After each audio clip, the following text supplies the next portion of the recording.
But what if Iron Man could also be James Bond? Hi guys, and good afternoon. It's your girl Bishop, and welcome back to another episode of ASMR Cryptids, Conspiracies, and Chaos.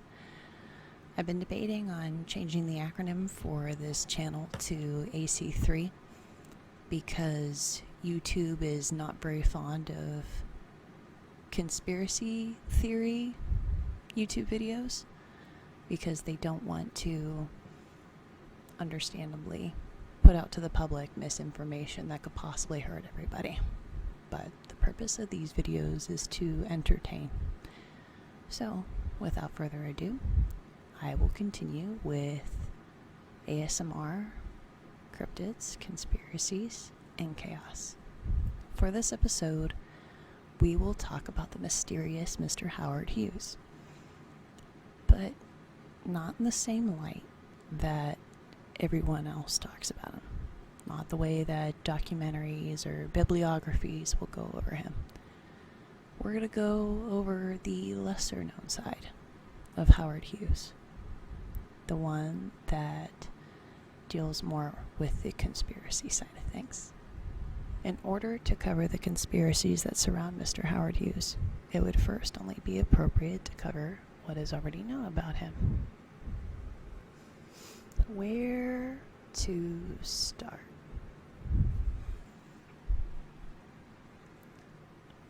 Sorry guys, I'm a little bit blind, so I have to use these to check my notes that I've written on the topic. Even from the start, Mr. Hughes was fairly enigmatic. Up until the day he died, he was telling people that he was born on the 24th of December, 1905. Christmas Eve, baby. His baptism was recorded on the 7th of October, 1906. But within that paperwork at St. John's Episcopal Church of Keokuk, Iowa, it documented his original birth date as the 24th of September, 1905. Doo-doo-doo-doo. I decided I wanted to be a Capricorn and not a Libra. Recalibrating. However, Howard Robard Jr. was born to the parents of Howard Robard Hughes Sr., Bo Hughes, and Alien Stone Gano. His daddy, Bo Hughes, was a businessman and inventor. He invented and patented the 2-big cone rock drill bit. Now, he was already in the Texan oil boom era, where this was greatly needed and was part of that industry. So, to create a tool that would help with his business endeavors as well as everybody else's, it just opened the floodgates as far as funds for Howard Hughes in the future to become the billionaire that he was before he died. I mean, it's brilliant when you think of it. Create a tool that everybody will use, and they're just now using a tool that is just a slight variation of the one that he created at the time. His mother, Alien Stone Gano, was known as very beautiful, but also very weird. My kind of lady. From the sources I've looked, she seemed to have a bit of germophobia, and it was a bit of a hypochondriac, and had an insect phobia as well. You'll find the saying, the apple doesn't fall far from the tree, really applies to Alien and her son, Howard Hughes, later on in this conspiracy theory. Sadly, Alien died from an ectopic pregnancy at the age of 38, when Howard was just around 16 years of age. And 2 years later, his dad, Bo Hughes, passed away from a heart attack. Orphaned at 18, millionaire inheritance, love for innovation, and would eventually grow up to mess with the Russians. The backstory almost sounds kind of similar to another character all of us here in the 1920s are very familiar with on the cinematic picture. Kind of like the origin story of Tony Stark, huh? Well, here's a tasty sidebar for you. Tony Stark's character was actually based off of Howard Hughes. The love for STEM with Howard Hughes began at a very early age. At the age of 5, Howard Hughes saw a riverboat plane and asked his dad for $5 if they could go for a ride on it. The two of them went on this ride, and afterwards, where his dad felt nauseated and sick to his stomach, young Howard felt exhilarated and had found his calling. When he was 11, he built Houston's first wireless radio transmitter, and by 19, he had his private pilot's license.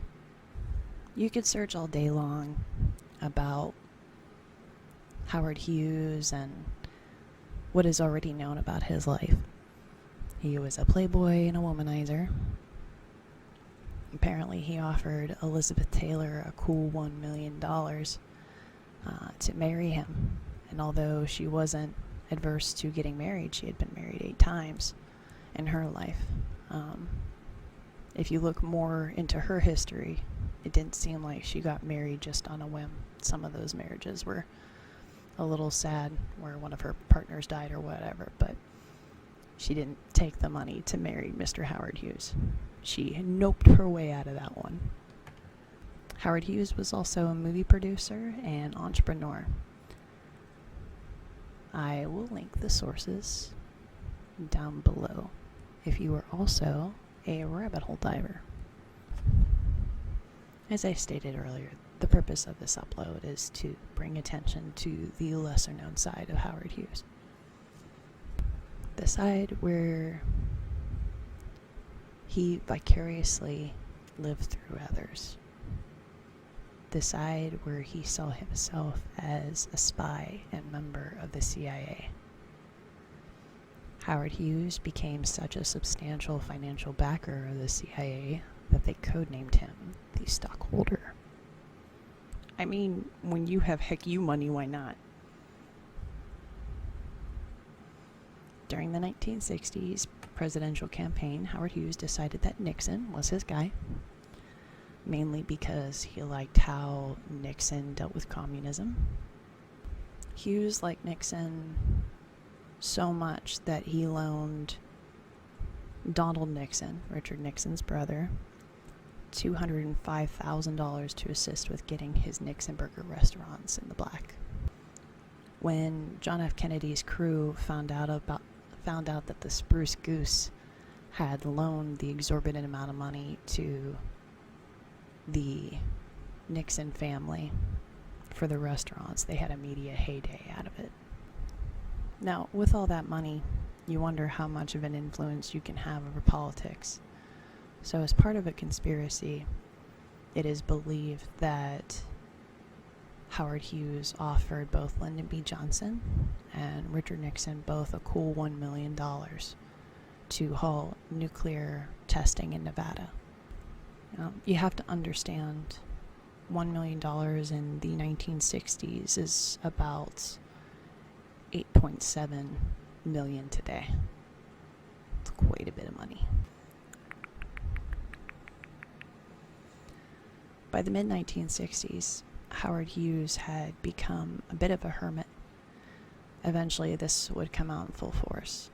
Mr. Hughes believed that the fallout from the nuclear testing that was being done in Nevada was going to eventually drift through the windows of his Las Vegas penthouse and would eventually come to affect his personal health. The Senate Watergate Committee believed Howard Hughes played a major, if not shady, role into the infamous Watergate scandal. But the reason why this investigation into Mr. Hughes wasn't pushed as heavily as it could have been is because there were quite a few senators who didn't want their business to be pushed out to the public. They didn't want anybody to know how much money Mr. Hughes was funneling into their campaigns. In the 1950s, Howard Hughes hired his own spook, Robert Mayhew. Now, a spook, for those who don't know, is a highly trained secret operative, usually working for some form of discreet government. Whether it's the KGB or CIA or FBI, secret operative. Robert Mayhew was pretty versatile with his job. He served from everything as the agency's pimp for dignitaries to being the mastermind behind the failed assassination attempt of Fidel Castro. Mr. Mayhew's added bonus of being best friends with some really high-level mob bosses made him a very formidable watchdog. If you're watching this and you're enjoying it, I would greatly appreciate it if you would press the like button. It helps with the YouTube algorithm and helps my videos become more publicized. Mr. Mayhew would simultaneously use his talents to both thwart paparazzi from blackmailing Mr. Hughes, as well as stalk dozens of starlets of whom Mr. Hughes had become obsessed with, whether he knew them or not. Just a tad creepy. By the 1970s, Howard Hughes became a complete recluse and had developed germophobia, very similar to his mother's. Even his overall profile started to change. Howard could once be described as a handsome, hardy 6'3" cowboy, but now he was hollow-looking with shoulder-length, greasy hair and carpet-snagging toenails. People often wondered how somebody who could be so germophobic could also appear as unkempt and as if they never washed. With what we know on mental illness, I kind of feel bad for Mr. Howard Hughes, because it sounds like he was struggling with a lot internally. For one of his last known claim to fame projects, Howard Hughes had sent his ship, the Glomar Explorer, to assist the CIA with the recovery of a Russian sub. The submarine was said to contain a bunch of top-secret code books. If you would like to know more about this mission, it is called Project Azorian, spelled Azorian. On the 5th of April 1976, they had to fly his body from Acapulco to Houston to be able to identify him by his thumbprints. Now, as I had said before, his profile started to change in the 70s, but by 1976, he had only become a shell of a human being, just because his mental illness had taken such a toll on him. If you are curious to see more about him or would like to see more of his habits and intricacies that he had as a person, Leonardo DiCaprio does a very good job of showcasing his personality in the movie The Aviator, and that movie was filmed in 2004. Thanks for sticking by. If you enjoyed this, please. Thanks for sticking by, guys. If you enjoyed this, or even if you were amused by some of it, if you could please press the like button, it would greatly help me, because it boosts my ratings within the YouTube algorithm and helps get me monetized and promoted. I hope you have a lovely day, and I will see and talk to you later.